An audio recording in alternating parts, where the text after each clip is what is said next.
fast.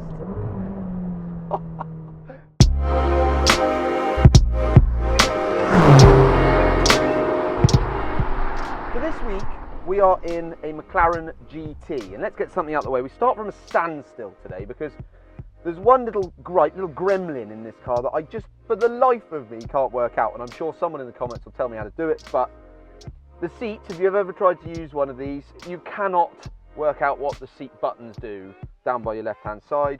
They're all the wrong shape. They all mean absolutely nothing. There's about 15 of them and they all do something different, but all do something the same. I don't really understand it at all. Every time I get in this car, it changes the steering wheel where it is, it changes where the seat is, it changes the lumbar. It's so annoying. But, you know, there we go. Also, it seems to only start when it wants to. Right, and off we go. So, as I say, this week we are in a McLaren GT.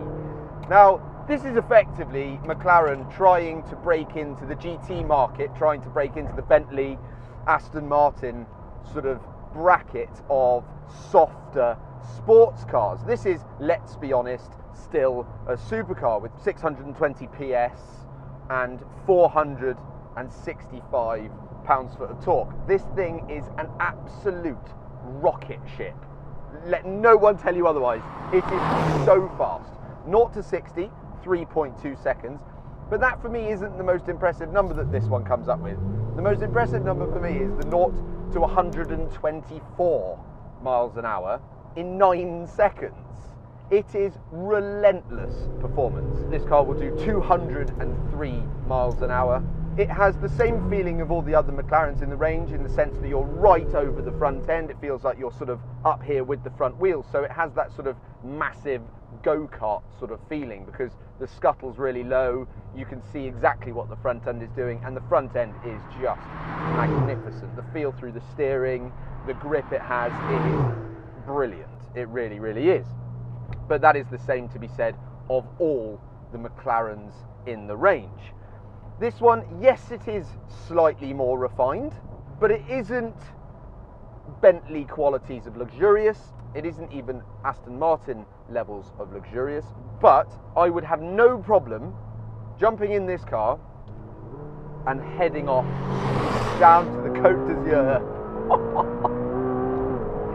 Oh my God. I cannot begin to tell you how fast it is though. The gearbox, the 7-speed automatic gearbox in this absolute monster of a car is fabulous. It is sharp, it is fast, the paddles feel wonderful, they're milled pieces of aluminium that have sort of brushed bits on them and they feel really sharp on the back, and they have that sort of pull that it actually pulls the other one as well, so it feels like they're both connected, which is pretty cool, behind the steering wheel. The steering wheel in the McLaren is by far my favourite steering wheel of any car. The driving position is absolutely spot on.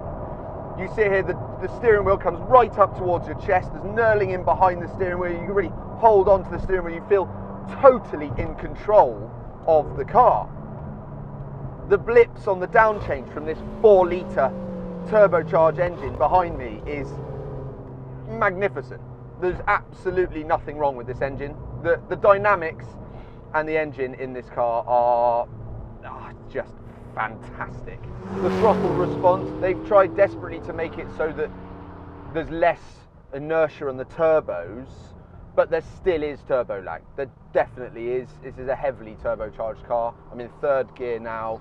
I'm doing 30 miles an hour at 2,500 RPM. Put my foot flat down, and there is a moment where the turbos spool up, you hear them fizz into life, and then off you go towards the horizon. It is alarming.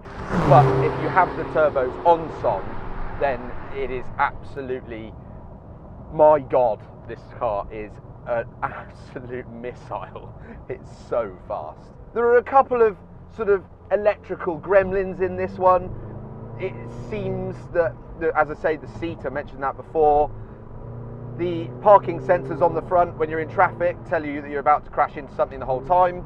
which is not true because you're not, but they're broken, which is odd for a car that's done 700 miles. This car starts at £165,000, so it's in a very, very punchy price bracket. It's in with that Bentley Continental GT, and for a GT car, for a convertible GT car, that is a more, I don't want to say this, but it is true of it, it's more of an old man's car. It really is, because it goes around, the stereo's wonderful, everything's amazing, the infotainment, the VW-ness of it, I suppose, and then twinned with the Britishness of it, just works so well in harmony.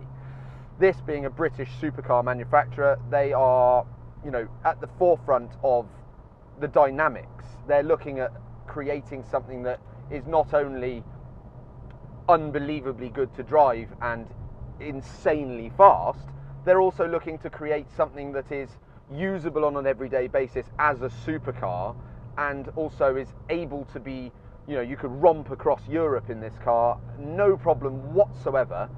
But I don't think, no, it is not as refined as some of the other cars in this price bracket. But they have done a fantastic job with making it more usable than, say, a 600 LT or a 720S. What do we think about the looks of it? Now, when I first saw this, I thought it was sort of a bit of an evolution of what they were trying to achieve with all their other cars, but I wasn't really sure about it. I thought it looked a little bit too heavy to me, and it wasn't quite, you know, it didn't look supercar-y enough.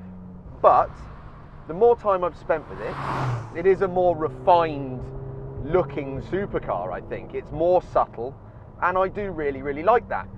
Now, don't get me wrong, they painted it in black, but then they've sort of dropped an awful lot of gold flake in the paint. So in the sunshine, it really sparkles like a little jewel. It really pops, this black colour.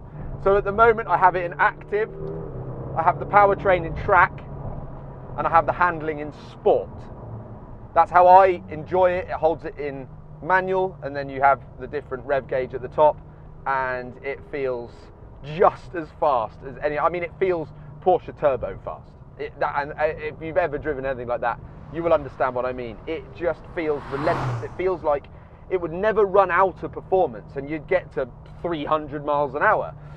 The brakes in this car, driving around town and sort of in normal driving scenarios, the brakes are really soft at the top and they don't have much feel.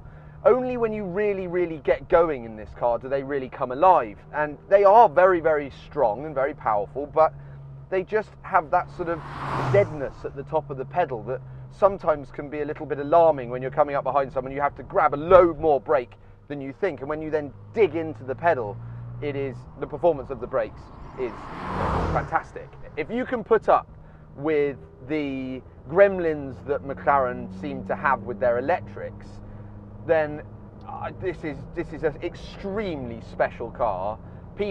Everybody absolutely loves it. A man nearly had an accident yesterday trying to crane to look at me and nearly crashed up the back of someone on the motorway.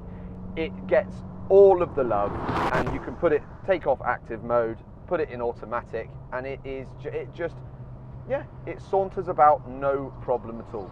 It's, you know, it's comfortable, but not to the point where, obviously, no, it is very comfortable, and it deals with its mass. It's over 1,500 kilos, this car. It deals with its mass very, very well, but it also has comfy seats. It has, you know, automatic gearbox. It's easy to drive. I would happily let anybody drive this and not feel like they were going to stuff it in the ditch. Yeah, very good car. Well done, McLaren, but please sort out those niggles. Change where you put your seat buttons. Please, I beg you, put them on the door or something. Put them somewhere I can see them. It makes up for it in every other way.